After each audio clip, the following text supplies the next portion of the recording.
Today we will start scalar or dot product. The dot product of two vectors A and B is denoted as A dot B, and it is defined as mod of A vector into mod of B vector into cos theta, where theta is the angle between the vectors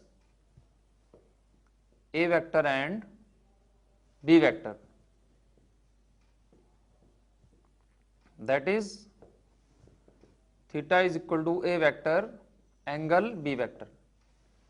This symbol is used to denote angle between two vectors. So, let us now move to the properties of the dot product. What are the properties of the dot product? First property is dot product is commutative, that is A dot B equal to B dot A, because A dot B is AB cos theta and B dot A is also BA cos theta, and angle between A and B is same as angle between B and A. Second property is distributive.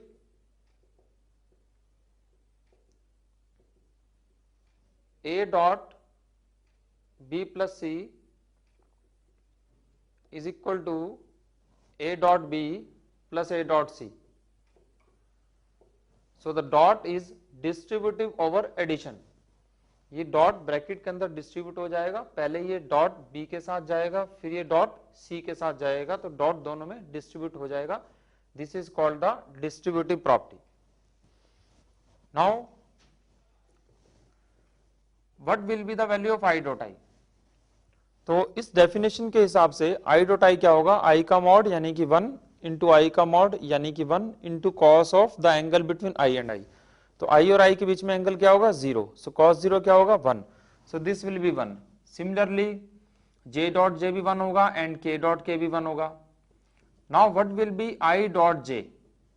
अब I dot जे होगा आई का mod यानी कि 1 into cos of angle between i and j. तो i और जे के बीच में angle कितना है? 90. सो कॉस 90 की वैल्यू क्या हो जाएगी? 0. सिमिलरली आई डॉट के is also 0 and j dot k is also 0.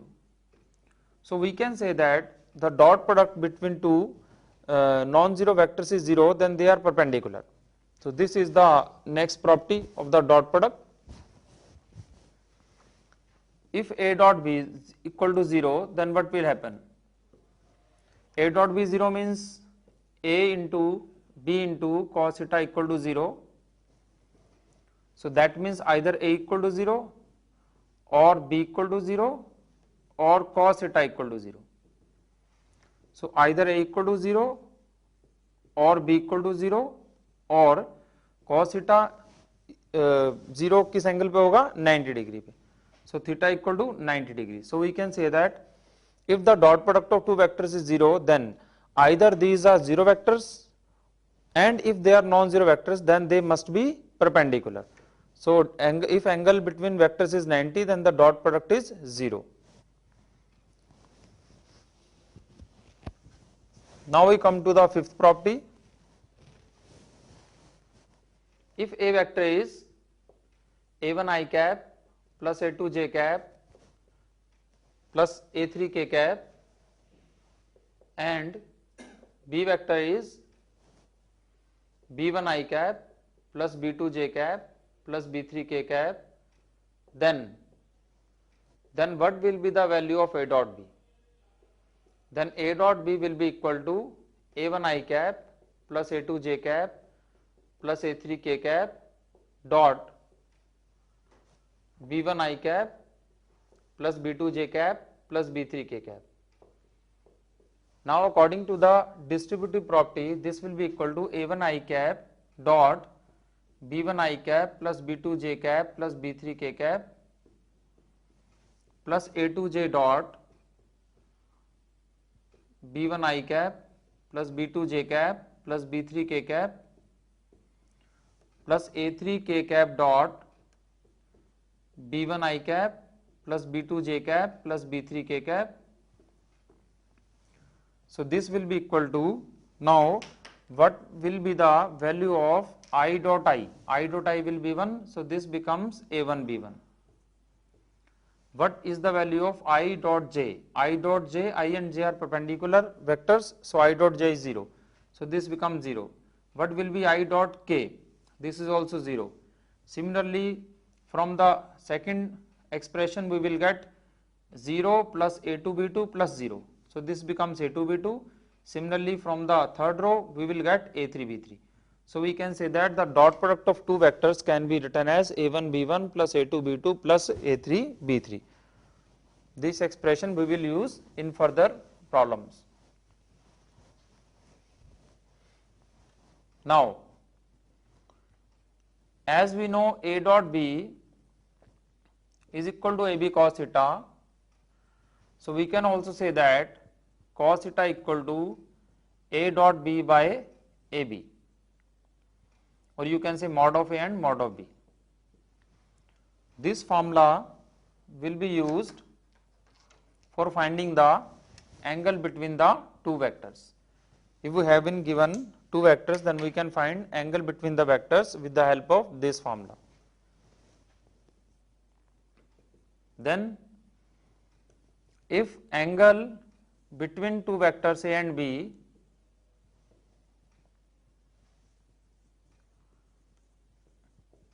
B is acute, then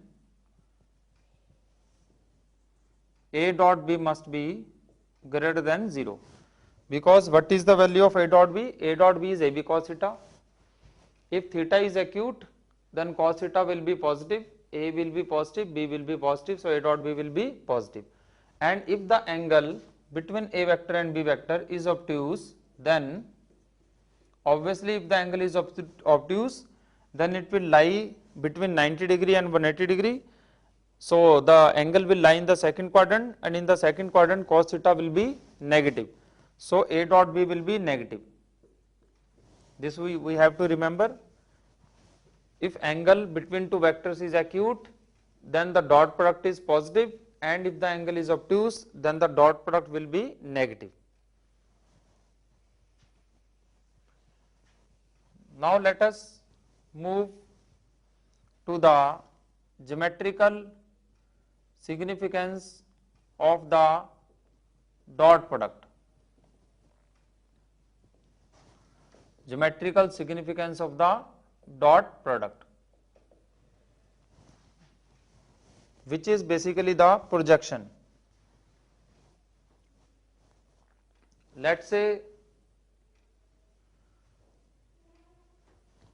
this OB is vector B vector and OA is A vector, such that angle between these two vectors is theta. Then if we drop a perpendicular from point A on B vector, then we will get this point M. Here OM is called the magnitude of projection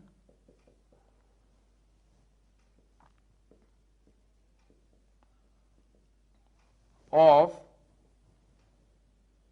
OA on OB, that is of A vector on B vector. OM will be called the projection. Projection we can also treat as the shadow. Let's say this is the line AB and this is the line CD. What will be the projection of AB on CD? If we throw light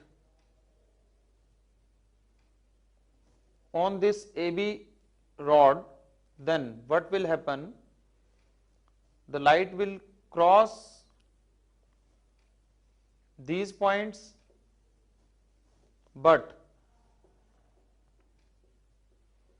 it cannot cross this line AB. So a shadow will be formed here. We can write it as Mn. So Mn will basically be the shadow of AB on this line CD. This Mn is called the projection of AB on CD. Mathematically we can treat projection as the foot of perpendicular.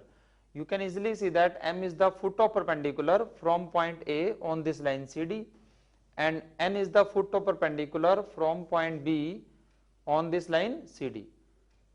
So M and N are foot of perpendiculars from points A and B. So this will be called the projection. So mathematically we will treat the foot of perpendicular of a point on a line as the projection of that point on that line. So we can see here that the foot of perpendicular from A on OB is M. So M is the projection of point A. Similarly, this whole line has projection OM. So OM is called the projection of OA on OB. Now let us try to find out this length OM. So here in this triangle OAM, in triangle OAM, we can find out cos theta. Cos theta equal to base by hypotenuse. The base is OM and the hypotenuse is OA. So we can say that this is OM divided by A. So OM will be equal to A cos theta. So we can say that cos theta may be negative also if the angle between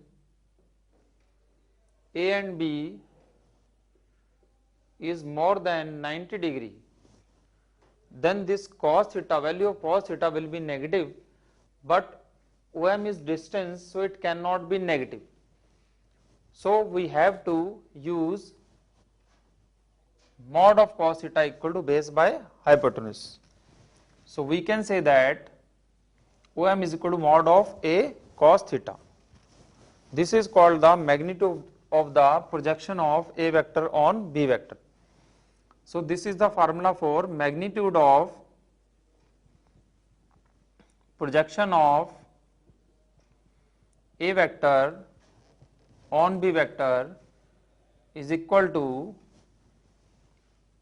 mod of A cos theta. This can also be written as A dot B cap, mod of A dot B cap. A dot B cap is mod of A into mod of B cap, which is 1, and into cos theta. It can also be written as A dot B by B vector, mod of B vector. B cap can be written as B vector by B. Now we can also state as projection of A vector on B vector. This is A dot B cap. If we use this term A dot B cap without modulus sign, then it will be termed as projection. So projection may be positive or negative. This magnitude of projection will always be positive because we have used the modulus sign, and the projection may be positive or negative. If the angle between the vectors A and B is acute, then A dot B is positive, and if the angle between the vectors A and B is obtuse, then A dot B will be negative. So projection can be positive or negative. So this we have termed this projection as the dot product. This is the geometrical significance of the dot product. What does this dot product signify? Dot product is basically A dot B is basically A dot B cap is basically A cos theta, which is the magnitude of the projection. So dot product एक तरह से हमें A dot B, A और B का dot product हमें क्या किसके बारे में बताता है? Magnitude of projection of A on B के बारे में हमें ये बताएगा. अब इसी को आगे बढ़ाते हुए हम एक और पॉइंट भी यहां पर डिस्कस कर सकते हैं.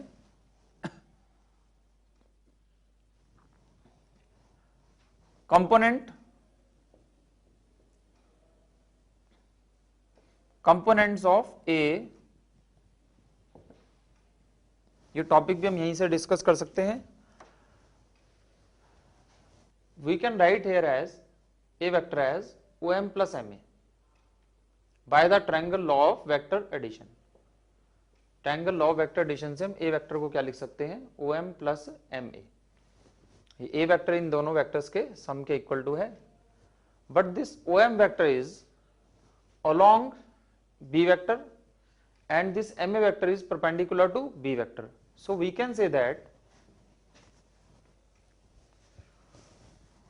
that this is the component of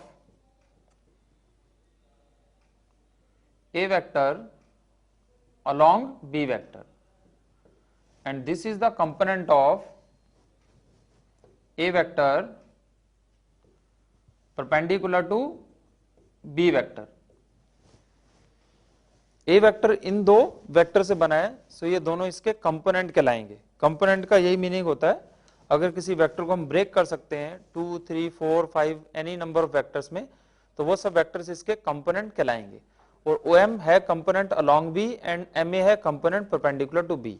अब component of A along B का क्या फार्मूला हुआ? OM वेक्टर ऑब्वियसली क्या होगा? OM into OM cap. This is the magnitude of OM and this is the direction of OM. A vector can be written as in this way. Now OM तो हमने भी find out किया ही था। OM अभी हमने find out किया था, वो A cos थीटा आया था, यानी कि A डॉट B कैप आया था, अभी हमने फाइंड आउट किया था। और OM की डायरेक्शन तो B वेक्टर की डायरेक्शन के जैसी ही है, सो इसे हम B कैप भी लिख सकते हैं। सो this is the formula for component of A vector along B vector. Now what will be the component of A vector perpendicular to B? Obviously from this statement we can easily see that MA vector equal to A minus OM, and OM vector हम already find out कर चुके हैं, A dot B cap into B cap. So this will be the formula for component of A perpendicular to B. This we have to remember. Component of A perpendicular to B will be A minus the component of A along B. This can also be written as A dot B divided by B. This also B by B. So this is A dot B into B vector by B square. In this way it can also be written. So this was all about the geometrical significance of the dot product, and also about the projection of A vector on B vector. Now let us move to some problems based on the dot product. Find lambda if angle between vectors A vector equal to lambda I cap plus 2 j cap plus k cap and B vector equal to 2 I cap plus lambda square j cap plus 2 lambda minus 1 k cap is acute. If it is given that vectors A and B make acute angles with the coordinate axis.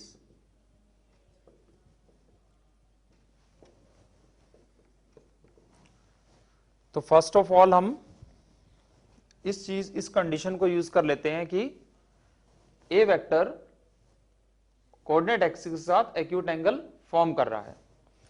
Coordinate axis यानी कि I cap, J cap and K cap. तो अगर vector A vector I cap के साथ acute angle बना रहा है, then A dot I must be positive. और इसी तरह से अगर ए वेक्टर वाई एक्सिस के साथ एक्यूट एंगल बना रहा है तो A dot j must also be positive. Similarly A dot k must also be positive. तो ए डॉट आई की वैल्यू क्या है हमारे पास? Lambda. So lambda must be positive, and 2 तो पॉजिटिव होता ही है एंड 1 तो पॉजिटिव होता ही है। तो यहां से हमें कंडीशन मिल गई कि लैम्डा इज पॉजिटिव। इसी तरह से सिमिलरली ये बी वेक्टर भी एक्यूट एंगल बना रहा है कोऑर्डिनेट एक्सिस के साथ। So B dot i, B dot j, B dot k भी पॉजिटिव होना चाहिए। तो बी डॉट आई तो ऑलरेडी पॉजिटिव है, बी डॉट जे की वैल्यू क्या है लैम्डा स्क्वायर, और बी डॉट के की वैल्यू क्या है 2 लैम्डा माइनस 1। तो लैम्डा हाफ से बड़ा होना चाहिए, और लैम्डा स्क्वायर तो पॉजिटिव होगा ही, बस वो जीरो नहीं होना चाहिए, क्योंकि जीरो हो गया तो पॉजिटिव नहीं हो पाएगा, जीरो के अलावा कुछ भी हो सकता है लैम्डा। तो यहां से हमें कॉमन वैल्यू क्या मिली, लैम्डा जीरो से बड़ा भी होना चाहिए एंड लैम्डा हाफ से भी बड़ा होना चाहिए। तो ओवरऑल हमें यहां से क्या मिला कि lambda must be greater than half, so it will be half to infinity. तो ये तो हमें अभी जो हमने कंडीशन लगाई है acute angle with the coordinate axis की लगाई है। अब हमें यह भी दिया गया है कि angle between A and B is also acute. अब ए और बी के बीच में एंगल भी एक्यूट है, so the angle between vectors A and B is acute, so A dot B must be positive. तो हम A dot B find out कर लेते हैं। तो क्या होगा ए डॉट बी की value 2 lambda plus 2 into lambda square plus 1 into 2 lambda minus 1। यह भी हमने पढ़ा है। ए डॉट बी की वैल्यू होती है a1 b1 प्लस a2 b2 plus a3 b3। This is a quadric expression, 2 lambda square plus 4 lambda minus 1 must be greater then 0। तो इसके रूट फाइंड आउट कर लिए जाएं। इसके रूट होंगे minus B plus minus B square minus 4ac by 2a। So this becomes minus 4 plus minus root 24 by 4. So this becomes minus 4 plus minus 2 root 6 by 4. This becomes minus 2 plus minus root 6 divided by 2. तो ये हमारे यहां से roots आ गए। तो हमें ये inequality solve करनी है। यह आप लोगों ने वेवी कर्व मेथड एक पढ़ा होगा 11th क्लास में इनइक्वालिटी सॉल्व करने के लिए। ये इसके रूट्स हैं -1 माइनस रूट 6 बाय 2 और एक रूट है इसका -1 प्लस रूट 6 बाय 2। ये दो इसके रूट्स हैं। तो वेवी कर्व में पढ़ा है हमने प्लस माइनस प्लस, हम इसको ऐसे लिख सकते हैं और हमें प्लस चाहिए। So this is the required value. So lambda must belong to minus infinity to -1 minus root 6 by 2 and union root 6 minus 1 by 2 से लेकर और इन्फिनिटी। तो ये हमारी लैम्डा की वैल्यू आ गई। अब हमें क्या चाहिए यहां से कॉमन वैल्यू ऑफ लैम्डा, क्योंकि हमें दोनों कंडीशंस को सेटिस्फाई करना है। So the common value will be the required value of lambda. अब लैम्डा क्योंकि हाफ से बड़ा है तो ये नेगेटिव तो हम लेंगे नहीं। तो एक तो लैम्डा हमारा हाफ से ग्रेटर हो गया, तो ये वैल्यू हमें मिल जाएगी हाफ से लेकर इन्फिनिटी। सेकेंडली इस वैल्यू को देखें तो approximately root 6 is approximately equal to 2.4। So root 6 minus 1 is approximately equal to 1.4 and divide by 2 will be equal to 0.7। So 0.7 के आसपास ये वैल्यू होगी। तो ऑब्वियसली ये वैल्यू यहां पर आएगी रूट 6 माइनस 1 बाय 2, और हमें लैम्डा इससे ग्रेटर चाहिए, यानी कि ये वैल्यू में चाहिए। तो यहां से हमें दोनों के कॉमन वैल्यू हाफ से भी बड़ा हो एंड इस वैल्यू से भी बड़ा हो। तो कॉमन वैल्यू हमें यहां से क्या मिल गई, कॉमन वैल्यू हमें यहां से मिल गई रूट 6 माइनस 1 बाय 2 से लेकर और infinity. So this will be the required value of lambda. Now we will discuss the next problem.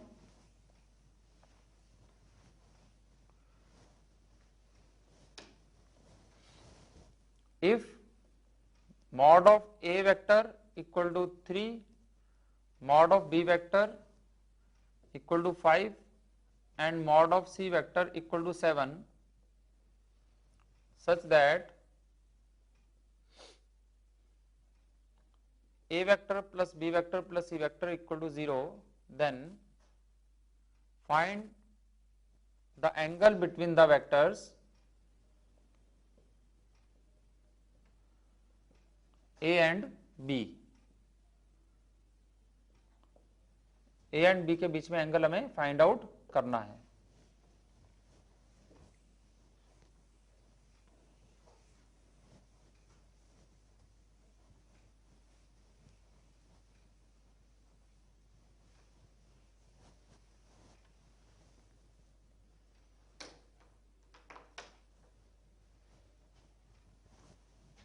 अब हमें ए और बी के बीच में एंगल निकालना है, तो हम सी को राइट हैंड साइड पे ले जाते हैं। A plus B plus C 0 है, तो A plus B will be equal to minus C. We can take the modulus of left hand side and right hand side and also square it, squaring both the sides we will get a plus b mod। अब ये a plus b mod square की value क्या होगी, ये भी एक property है dot product की। a dot a is equal to क्या होगा, magnitude of a into magnitude of a into cos of angle between these two is 0, cos of 0 degree, so this is equal to a square। So in the same way a plus b mod of a plus b will be equal to a dot a, that means a square, plus a dot b plus b dot a, that is 2a dot b plus b dot b, that is b square। ये इसके equal to है। But a dot a को हमने क्या लिखा है, a square. So a dot a को हम क्या लिख सकते हैं, a का स्क्वायर। ये a plus B a mod का स्क्वायर लिख सकते हैं हम a डॉट a को। सो a डॉट a को हम लिख सकते हैं, क्या लिख सकते हैं, a मॉड का square is equal to a square plus b square plus 2 a dot b। Similarly a minus b को हम लिख सकते हैं a square plus b square minus a dot b। Similarly हम a plus b plus c mod को भी लिख सकते हैं a square plus b square plus c square plus 2 a dot b plus b dot c plus c dot a। तो ये property अगर हम यहां पे यूज करें a प्लस b स्क्वायर की, तो इसे हम लिख लेंगे a square plus b square plus 2 a dot b will be equal to c square. तो हमने a और b को यहां एक साइड पे इसलिए लिखा क्योंकि हमें इन्हीं के बीच का एंगल फाइंड आउट करना था। तो a का मैग्नीट्यूड है 3, so a square will be 9, b का मैग्नीट्यूड है 5, so this will be 25 and this will be 2a into b into cos theta equal to c square.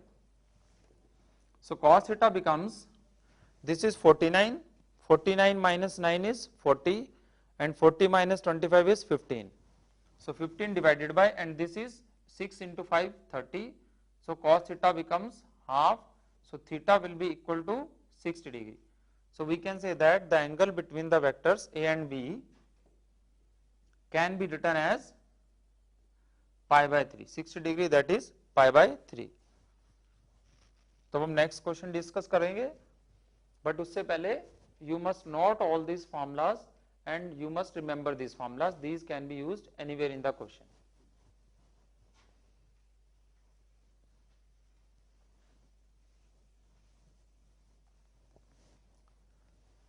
Next question is, if theta is the angle between unit vectors a cap and b cap, then prove that mod of a cap plus b cap equal to 2 cos theta by 2 and mod of a cap minus b cap is 2 sin theta by 2। तो इसमें हम ये formula use करेंगे जो भी हमने यहाँ पे लिखा है, a plus B mod square equal to a square plus b square plus 2a dot b। So this will be equal to a square plus b square plus 2a dot b।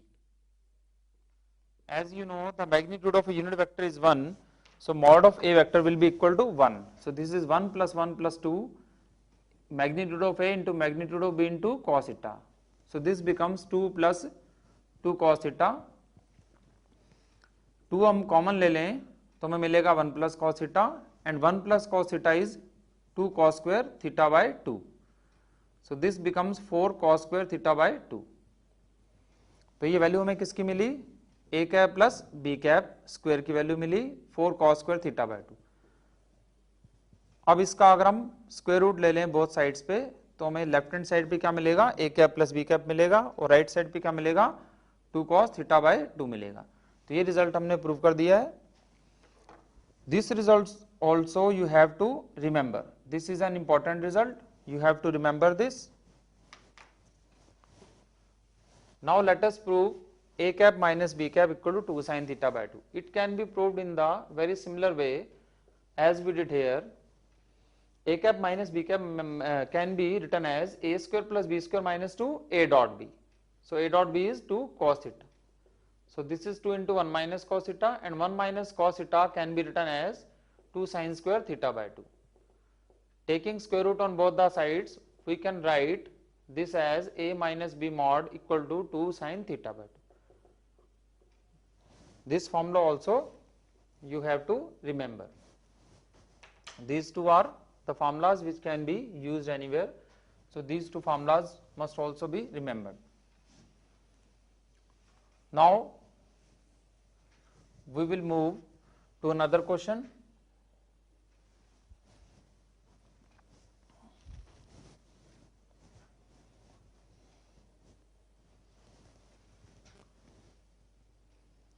Find a vector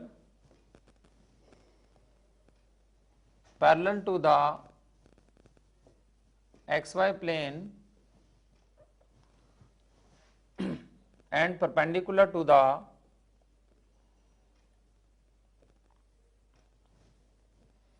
vector 4i minus 3j plus 2k having magnitude 3. Having magnitude 3.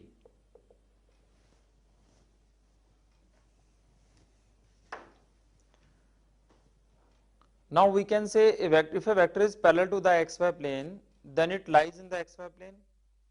अगर कोई vector xy plane के parallel है, that it can be slided parallel to itself. ये हमने free vectors में पढ़ा था कि किसी भी वेक्टर को हम पैरेलल टू इटसेल्फ स्लाइड कर सकते हैं. तो अगर कोई वेक्टर xy प्लेन के पैरेलल है, it can be termed as lying in the xy plane. तो इसको हम xy प्लेन में एज्यूम कर सकते हैं. तो इस वेक्टर को हम एज्यूम कर लेते हैं xi प्लस yj, क्योंकि xy प्लेन में है तो z के हमें लिखने की जरूरत नहीं है. अब ये वेक्टर इस वेक्टर के परपेंडिकुलर है, सो इस वेक्टर के साथ इसका डॉट प्रोडक्ट 0 होगा. So the dot product of these two vectors will be 0. तो यहां से हमें क्या मिलेगा 4x minus 3y equal to 0. तो अब r वेक्टर को हम क्या लिख सकते हैं xi कैप प्लस y की वैल्यू हमें यहां से क्या मिल जाएगी 4x बाय 3. x कॉमन अगर ले लें, या इसे पहले 3 हम एलसीएम ले लें 3x i cap plus 4x j cap by 3, और इसमें से अगर हम x बाय 3 कॉमन ले लें तो हमें मिलेगा 3i cap plus 4j cap. और क्या कंडीशन है हमारे पास, इसका मैग्नीट्यूड 3 है. So r mod of r will be equal to 3. तो इसका मैग्नीट्यूड क्या होगा x by 3 mod into 3i plus 4j का मैग्नीट्यूड कितना होगा 5. So mod x will be equal to 9 by 5. So x will be equal to plus minus 9 by 5. तो ये value अगर हम यहाँ पे पुट कर दें तो हमें r वेक्टर यहाँ से क्या मिल जाएगा x बाय 3. सो x बाय 3 की वैल्यू हो जाएगी plus minus 3 by 5 into 3i cap plus 4j cap. So this is the required vector.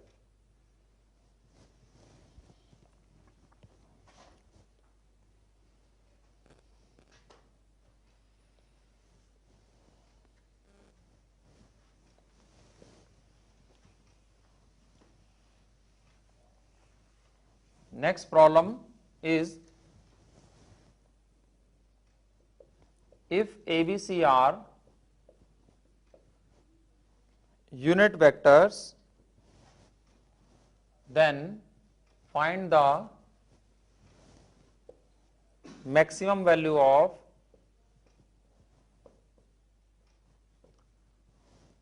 mod of a minus b whole square plus mod of b minus c whole square plus mod of c minus a whole square. This is one of the very important questions, and this question has been asked in IIT JEE exam. Now let us term this expression as E. Let us assume this expression as E. a minus B square plus B minus C square plus C minus A square.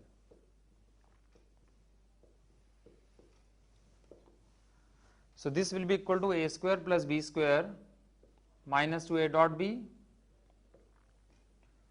This will be b square plus c square minus 2b dot c, and this will be c square plus a square minus 2c dot a.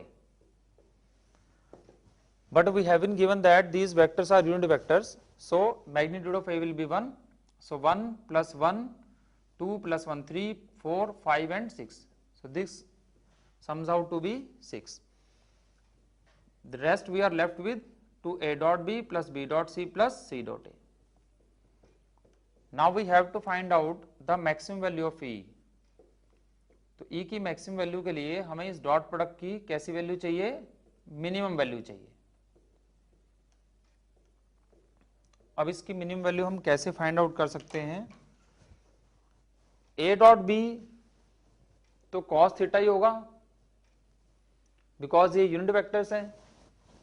So A B का magnitude तो 1 है, सो it will B cos theta. cos theta की range कहां से कहां होती है, -1 से 1. तो इसकी मिनिमम वैल्यू क्या होनी चाहिए, -1 होनी चाहिए वैसे तो. बट अगर हम इसकी वैल्यू -1 रख दें मिनिमम, इसकी वैल्यू भी -1 रख दें, लेट्स से इन तीनों की वैल्यू -1 रख देते हैं, तो ये सम मिनिमम हो जाएगा.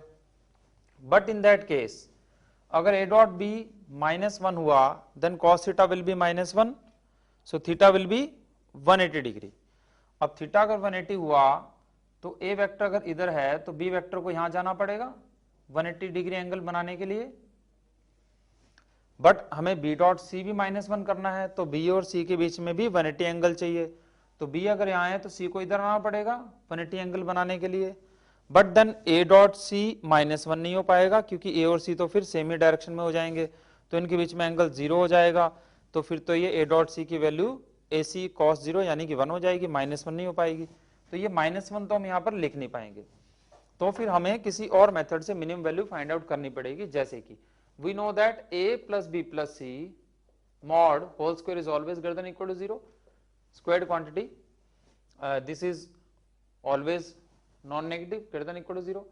इसे हम ओपन करें अगर, तो a स्क्वायर जो कि 1 है, यूनिट वेक्टर है, plus B square plus C square plus 2 a dot B plus b dot c plus c dot a. This will be greater than equal to 0. तो यहां से हमें क्या मिलेगा, a dot b plus b dot c plus c dot a, this will be greater than equal to -3/2. तो अगर कोई चीज -3/2 से बड़ी है तो इसकी मिनिमम वैल्यू क्या हुई, -3/2 हुई. तो इसको हम यहां पर मिनिमम वैल्यू को लिख सकते हैं -3/2. So this becomes 9. So the minimum value, maximum value of this expression E will be equal to 9.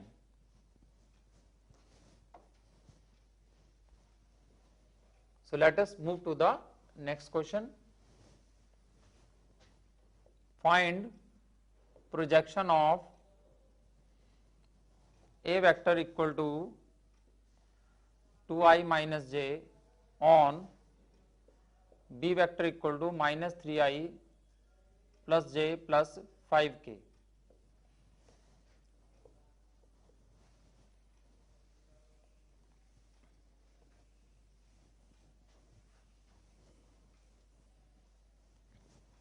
This is just a formula based simple problem. हमने भी फॉर्मूला पढ़ा था projection of A on B का. क्या formula था projection of A on B का? Projection of A on B का formula था a dot B cap, which can also be written as a dot B vector by B vector का mod. तो a dot B क्या मिलेगा हमें यहां से, a डॉट बी क्या हो जाएगा 2 इंटू -3 यानी कि -6, फिर -1 इंटू 1 यानी कि -1 प्लस 0 इंटू 5 यानी कि 0. और b का मैग्नीट्यूड कितना है, 9 plus 1 10, 10 plus 25 35, root of 35. So this becomes -7 by root of 35. This will be the projection. अगर मैं पूछा जाएगा मैग्नीट्यूड ऑफ द प्रोजेक्शन, तो हम यहाँ पे मॉड लगा देंगे तो हमारा आंसर प्लस में हो जाएगा. मैग्नीट्यूड ऑफ प्रोजेक्शन पूछा जाए तो प्लस में आंसर देना है, प्रोजेक्शन पूछा जाए तो हमें a डॉट बी आंसर में देना है. a डॉट बी प्लस आ जाता है अगर, तो वही आंसर दे देंगे, और माइनस में आ रहा है तो ये आंसर भी हमारा प्रोजेक्शन में माइनस आंसर ही हम देंगे। Next is find component of a vector perpendicular to B vector.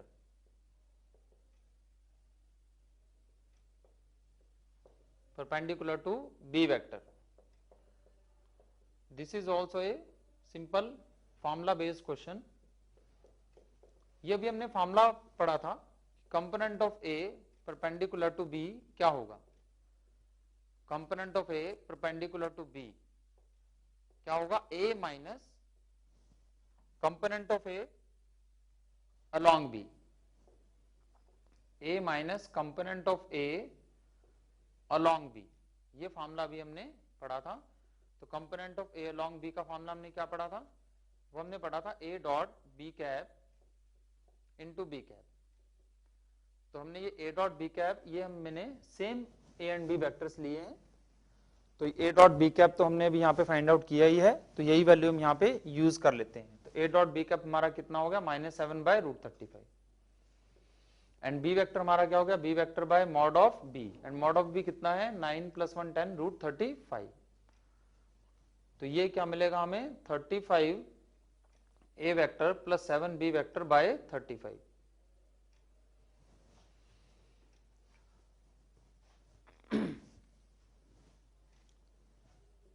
So A vector हमें क्या दिया है 2i कैप माइनस जे कैप, और हमें ये बी वेक्टर क्या दिया है -3i + j + 5k divided by 35। तो ये कितना हो गया 35 × 2 70, एंड 70 - 21 इज 49, और -35 and +7, so this is -28 J cap and +35 k cap divided by 35। 7 से कैंसल आउट इसे कर दें तो ये बनेगा 7i cap -4 j cap plus 5k cap divided by 5। So this will be the component of A perpendicular to B.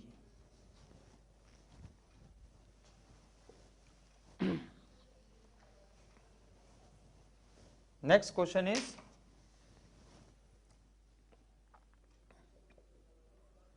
find projection of line joining points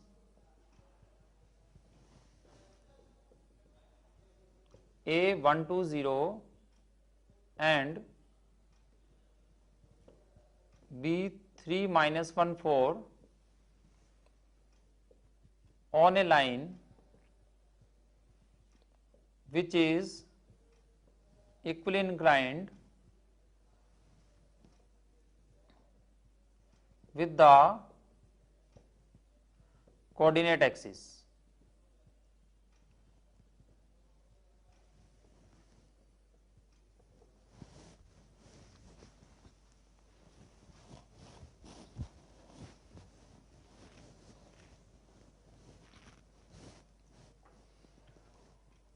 अब ये question हमें 3D की फॉर्म में दिया हुआ है, हमें इसे वेक्टर्स में पहले कन्वर्ट करना पड़ेगा, because we have studied the formula of projection of a vector A on vector B, so we have to convert this whole problem into vectors first. This is point A, this is point B. We have to find out the projection of the line joining the points A and B on a line which is equally inclined with the coordinate axis. ये line हमारी coordinate axis के साथ equally inclined है, और हमने last lecture में ये पढ़ा था कि जो भी लाइन equally inclined होती है coordinate axis के साथ, उसके डायरेक्शन कोसाइन 1/√3 1/√3 1/√3 होंगे विद प्लस साइन और विद माइनस साइन ऑल्सो। अभी हम प्लस साइन से ये प्रॉब्लम सॉल्व करेंगे, फिर माइनस साइन हम बाद में देख लेंगे। तो ये प्रोजेक्शन हमें mn फाइंड आउट करनी है।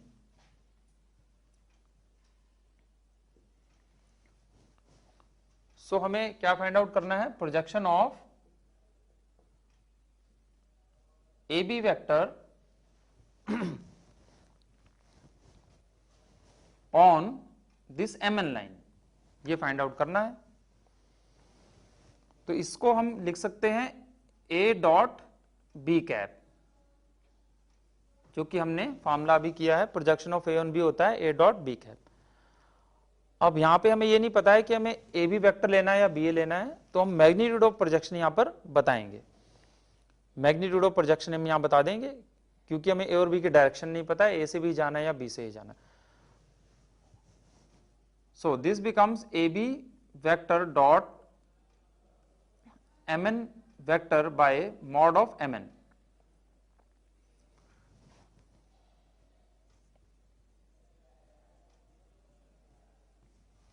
अब AB वेक्टर हमारा क्या होगा, OB माइनस OA।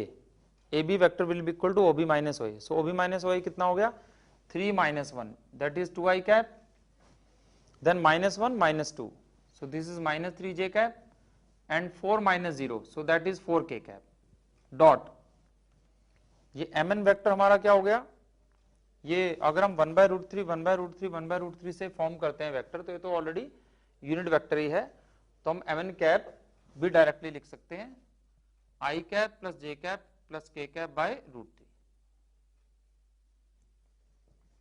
ये mn वेक्टर हमारा हो जाएगा, यूनिट वेक्टर ऑलरेडी है। और you can say mn vector i plus j plus के है, यहां से 1 1 1 ले सकते हैं इसको हम, और इसका मैग्नीट्यूड √3 है। So this will become 2 minus 3 plus 4 divided by √3, so this becomes 3 by √3, so this becomes root of 3. So this will be the projection of AB on Mn.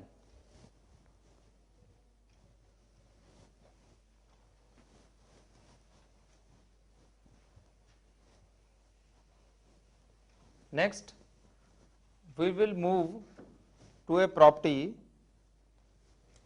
of the angle bisectors. If the direction cosines of two lines, if the direction cosines of line L1 are L1 M1 N1 and direction cosines of line L2 are L2 M2 N2, then the direction cosines of the line bisecting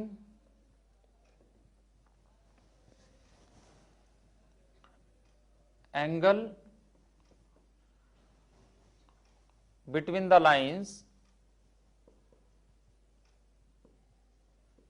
L1 and L2 are L1 plus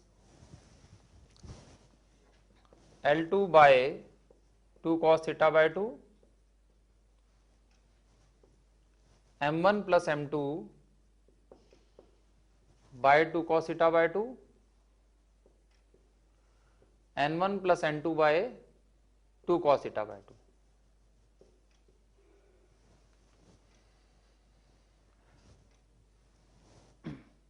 और L1 minus L2 by 2 sin theta by 2, M1 minus M2 by 2 sin theta by 2, N1 minus N2 by 2 sin theta by 2.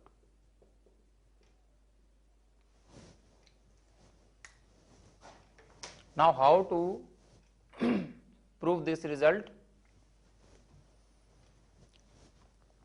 These are the two lines. इसके direction cosines है L1 M1 N1. So let's make this direction going upwards and let's term this vector as a vector.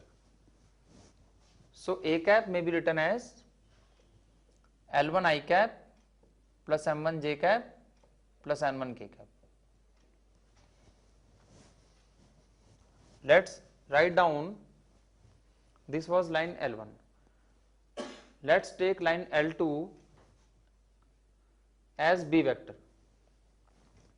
It can also be taken in the reverse direction also, so it can also be taken as minus b. Let's first start with this b vector. So b cap will be direction cosines line L2 के क्या थे, L2 M2 N2. सो b cap को हम क्या लिख सकते हैं, L2 I cap plus M2 J cap plus N2 K cap. We know very well कि डायरेक्शन कोसाइंस के साथ IJ के लगा दें तो उस समय यूनिट वेक्टर मिल जाता है. तो A कैप B कैप को हम इस प्रकार से लिख सकते हैं. अब हमें एक ऐसी लाइन बतानी है जो L1 L2 के बीच के एंगल को बाइसेक्ट करे. अब L1 L2 लाइन के बीच में तो दो एंगल हैं, एक तो ये वाला एंगल है, इसको बाइसेक्ट करने वाली ये लाइन है L. ये एंगल अगर थीटा है तो ये हो जाएगा theta by 2 and theta by 2. तो एक तो ये थीटा एंगल है लाइन L1 और L2 के बीच में. एक एंगल यहां पर भी है, ये लाइन, ये भी दो लाइंस के बीच का एंगल है, दिस इज 180 माइनस थीटा. तो इसका भी हमें एंगल बाइसेक्टर फाइंड आउट करना है. तो L हमारा जो L लाइन है उसे हम यहां भी फॉर्म कर सकते हैं. ये भी एंगल बाइसेक्टर लाइन हो जाएगी. This will B total angle, ये पाई माइनस थीटा है, तो this is 90 minus theta by 2, this is 90 minus theta by 2.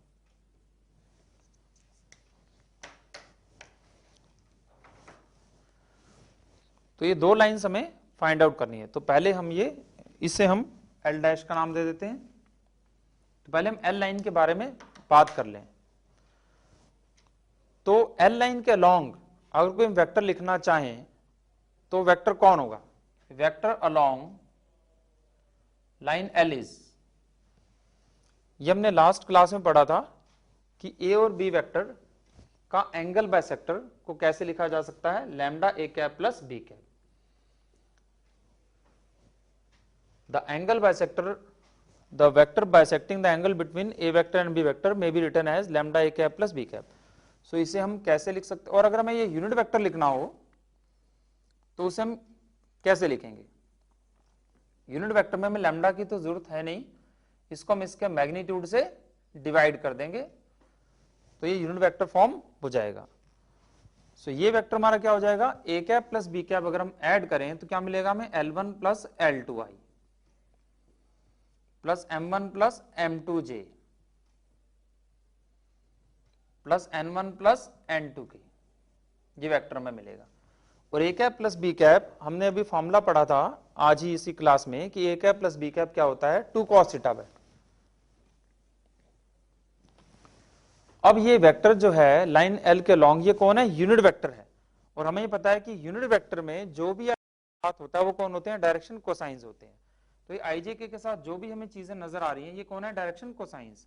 That mean direction cosines of L क्या हो जाएंगे, L1 plus L2 by 2 cos theta by 2 and M1 plus M2 by 2 cos theta by 2 and N1 plus N2 by 2 cos theta by 2.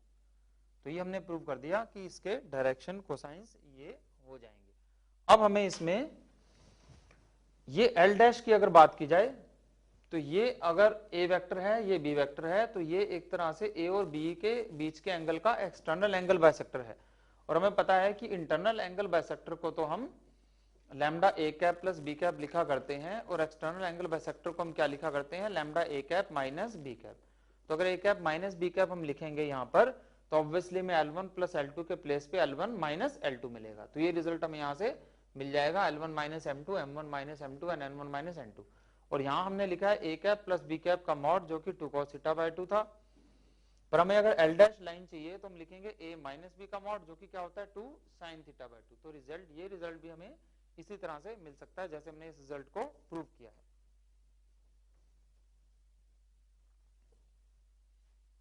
अब हम next question discuss करेंगे.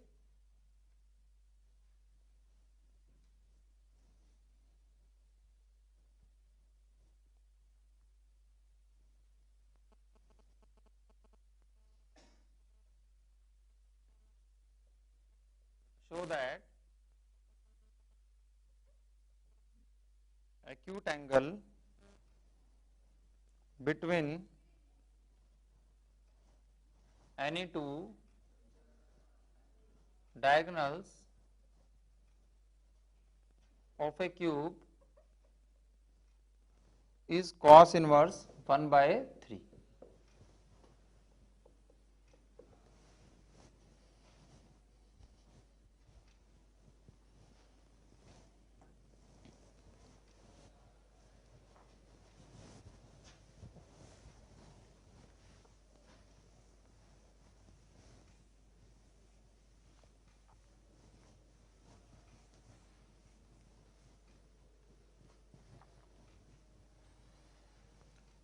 अब diagonals के बीच में हमें एंगल फाइंड आउट करना है, एक्यूट एंगल। तो मान लो ये डायगोनल्स हैं, ए वेक्टर एंड बी वेक्टर हैं। तो हमें पता है कि क्यूब के जो डायगोनल्स हैं उनके डायरेक्शन रेशियोज क्या हुआ करते हैं, उनके डायरेक्शन रेशियोज हुआ करते हैं, 4 डायगोनल होते हैं, 1 1 1, -1 1 1, 1 -1 1 एंड 1 1 -1। ये 4 डायगोनल्स हैं, ये डायगोनल्स के डायरेक्शन रेशियोज हैं। तो ये ए वेक्टर और बी वेक्टर जो हैं ये इन चारों में से कुछ भी हो सकते हैं। There will be 6 combinations. जैसे कि हम इसे फर्स्ट वेक्टर को जो है ए वेक्टर ले लें, तो बी वेक्टर हम इसे भी ले सकते हैं, तो इन दोनों के बीच में एंगल निकलेगा, या इसे ले सकते हैं, 3 कॉम्बिनेशन। देन ये दोनों या ये दोनों। फर्स्ट ऑफ ऑल हम ऐसा करते हैं कि इन दो वेक्टर्स के बीच में हम एंगल फाइंड आउट कर लेते हैं। फर्स्ट 2 डायगोनल्स, ये डायगोनल D1, ये डायगोनल D2, लेट्स से इसे हम D1 D2 का नाम दे देते हैं। ये फर्स्ट डायगोनल है, ये सेकंड डायगोनल है, इसके बीच में हम एंगल फाइंड आउट कर लेते हैं। तो फर्स्ट डायगोनल के डायरेक्शन रेशियोज अगर 1 1 1 है, तो D1 वेक्टर को हम क्या लिख सकते हैं, I + J + K। ये हमने direction ratios and cosine topic में पढ़ा था कि अगर किसी वेक्टर के डायरेक्शन रेशियोज हमें ABC दिए हों तो उस वेक्टर को हम AI + BJ + C के लिख सकते हैं। इसी तरह से हम डायगोनल सेकंड को क्या लिख सकते हैं, -i + j + k। अब हमें इनके बीच का एक्यूट एंगल फाइंड आउट करना है। तो मान लो इनके बीच का एक्यूट एंगल थीटा है, तो cos थीटा इक्वल टू क्या होगा, D1.D2 मॉड। क्योंकि एक्यूट एंगल फाइंड आउट करना है तो एक्यूट के लिए हमें मॉड लेना पड़ेगा, क्योंकि हो सकता है कि अगर ये D1 D2 नेगेटिव आ गया तो इससे ऑब्टयूस एंगल भी आ सकता है। अब D1.D2 क्या हो गया हमारे पास यहाँ पर, -1 + 1 + 1 डिवाइडेड बाय, सॉरी बस यही होगा। ये D1 D2 भी नीचे हमें लिखना पड़ेगा इसके। तो ये हो जाएगा D1 का मॉड कितना है, √3, इसका मॉड कितना है, √3। तो ये वैल्यू कितनी आ गई हमारे पास, 1/3 आ गई। यही हमें प्रूव करना था कि एंगल cos इनवर्स 1/3 है। इसी तरह से हम, जैसे हमने D1 D2 के बीच का एंगल निकाला है, ऐसे ही हम D1 और D3, D1 and D4, D2 and D3, D2 and D4, D3 and D4, तो ये टोटल हमारे पास 6 एंगल्स बनेंगे, 1 2 3 4 5 6। तो ये सभी के सभी 6 एंगल्स cos थीटा इनका सबका 1/3 ही आएगा। So we can say that acute angle between any 2 diagonals is cos inverse 1/3.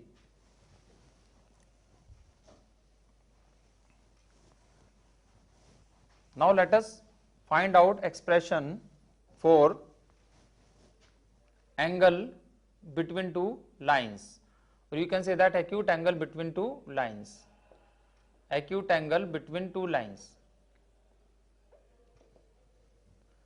तो लाइंस के बीच में हमें एक्यूट एंगल फाइंड आउट करना है।